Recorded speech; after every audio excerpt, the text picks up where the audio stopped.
लहरों से डर कर नौका पार नहीं होती, कोशिश करने वालों की हार नहीं होती.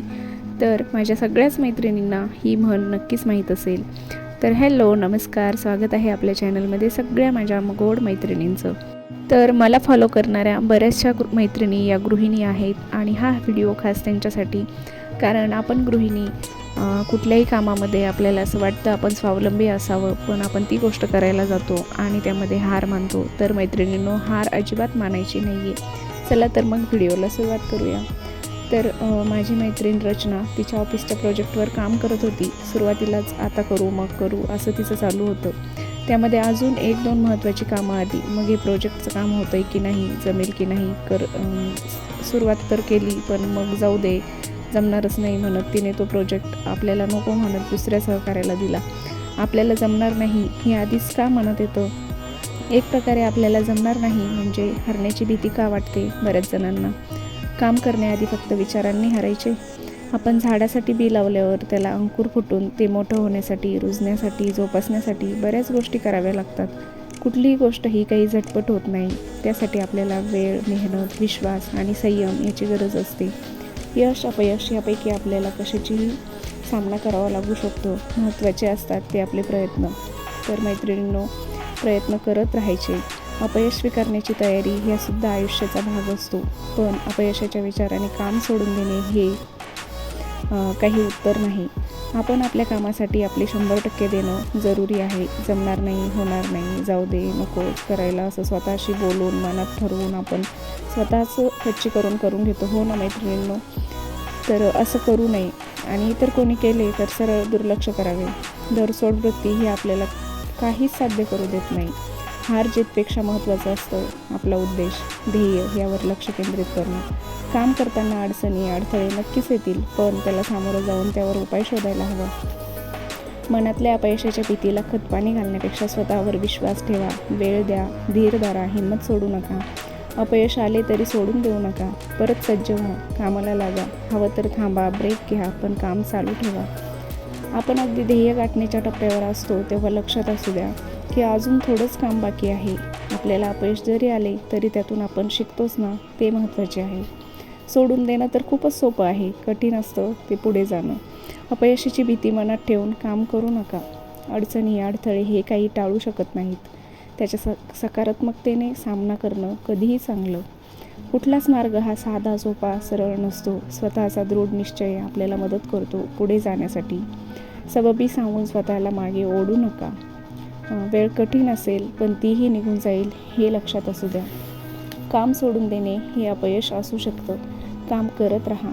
संघर्ष हा तर असणारच. तेव्हा स्वतःला कामासाठी प्रेरित ठेवा. एखादं काम जमत नसेल तरी आपले प्रयत्न चालू ठेवा. कणखर व्यक्ती सहजासहजी हार मानत नाही. काम पूर्ण करेपर्यंत ते अशक्य, अवघड नक्कीच वाटू शकतं, पण एकदा ते साध्य झालं तर तुम्हाला अरे, हे तर जमण्यासारखं होतं, त्यात काय एवढं, असं नक्कीच वाटेल. तुम्ही करून बघा. समस्याचं समाधान असतं ते फक्त आपल्याला शोधायचं असतं. समजा तुम्ही नोकरी शोधत आहात तर पहिल्याच प्रयत्नात नोकरी मिळेल का? नाही मिळणार ना. मग काय तुम्ही नोकरी शोधणं सोडून द्याल का?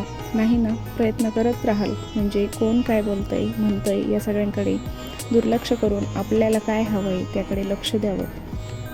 तर हा व्हिडिओ मी खास यासाठी बनवला की बऱ्याच ज्या गृहिणी आहेत तर त्या काहीतरी करू इच्छितात. त्यांची इच्छा असते की आपणही स्वावलंबी व्हावं, काहीतरी कमवावं, काहीतरी करून दाखवावं. पण बऱ्याच गोष्टी अशा घडतात की असं वाटतं की नको करायला, आपल्याकडून जमणार नाही, होणार नाही. आपण फक्त चूल आणि मूल ह्या गोष्टी सांभाळण्या इतपतच आपली तयारी असते. पण असं नाही आहे मैत्रिणींनो. आपल्यापैकी बऱ्याचशा मैत्रिणी, कुणी गायिका असू शकतात, कुणी चित्रकार असू शकतात, तर कुणाला कसला आणि कुणाला कसला छंद असू शकतो. तर आपल्या आवडी नक्कीच जोपासा आणि तुम्हीही करू शकता आणि करून दाखवा. तर जसं की असे कितीतरी लोक आपल्या आसपास असतात ज्यांना एखाद्या क्षेत्रात करिअर करावे असे मनापासून वाटते, पण काही क्षेत्रात करिअर करावे असे मनापासून वाटते, पण काही कारणास्तव त्यांना ते क्षेत्रात कार्य करण्याची संधी मिळतच नाही.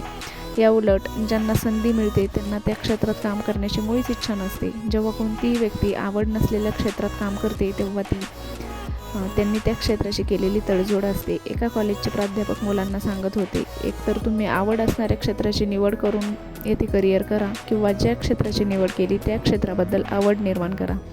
वारंवार बघता हे फार सोपे वाटते, पण आवड नसलेल्या क्षेत्रात निवड केलेल्या क्षेत्रात काम करणे वाटते तेवढे सोपे नसते. अनेक अशा व्यक्ती आहेत ज्यांना आवड नसलेल्या क्षेत्रात काम करताना मानसिक दडपण येते, चिडचिडेपणा वाढतो, आवड नसलेल्या क्षेत्रात काम करण्याचा प्रचंड मनस्ताप होतो. तर मैत्रिणींनो, तुम्हाला कुठल्या क्षेत्रात आवड आहे हे अगोदरच जाणून घ्या आणि कुठल्या क्षेत्रामध्ये तुम्ही करिअर करू शकता. जसं की यूट्यूब आहे, तर यूट्यूबवरती तुम्हाला कुठल्या प्रकारचं प्रेझेंटेशन करायला जमेल. जसं की कुणी ज्या माझ्या मैत्रिणी आहेत त्यांना डान्स येतो, तर त्या डान्सबद्दल व्हिडिओ टाकू शकतात किंवा कोणाला कुकिंग जमते, कुणाला काय जमतं, तर तुम्ही त्या पद्धतीनेच तुमचे व्हिडिओ बनवा आणि तेच कंटेंट तुम्ही दररोज देऊ शकता. कारण तुम्हाला त्यामध्ये आवड आहे आणि आवड असली की बरोबर आपल्याला त्यामधून कशाप्रकारे कंटेंट द्यायचा हे नक्कीच सुचतं. त्यामुळे आपण अगोदरच चेक करायचं की आपल्याला कुठल्या क्षेत्रामध्ये आवड आहे आणि त्याची निवड करून आपण कामाला लागायचं. तर मैत्रिणींनो, हा व्हिडिओ तुम्हाला कसा वाटला हे मला जरूर सांगा. आपलं उरलेलं आयुष्य अवशेष बनण्यापूर्वी त्याला विशेष बनवा. जीवन आनंदाने आणि उत्साहाने जगायला शिका. व्हिडिओ आवडला असेल तर चॅनलला नक्कीच लाईक, शेअर, सबस्क्राईब करा. भेटूया पुन्हा एकदा अशाच नवीन आणि छानशा व्हिडिओसोबत. तोपर्यंत सगळ्यांना नमस्कार. आणि या व्हिडिओमध्ये मी तुमच्यासोबत 2 रेसिपीही शेअर केलेल्या आहेत, त्या तुम्हाला कशा वाटल्या